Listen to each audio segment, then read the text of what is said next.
Fictional character नसेल, proper role model असणार.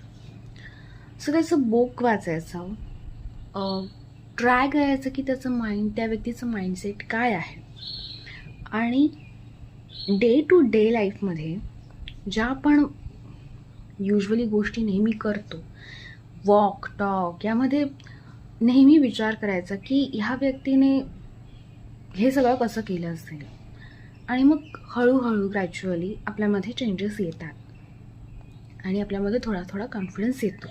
But it's okay की कॉन्फिडन्स मध्ये मध्ये डगमगतो, हे ओके आहे, कारण आपण ह्युमन आहोत, परफेक्ट अजिबात नाही आहोत, आणि इम्परफेक्शनच हेच आपलं एक आयडेंटिटी आहे. सो लेट्स या.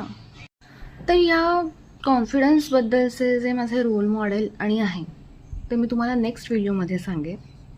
तोपर्यंत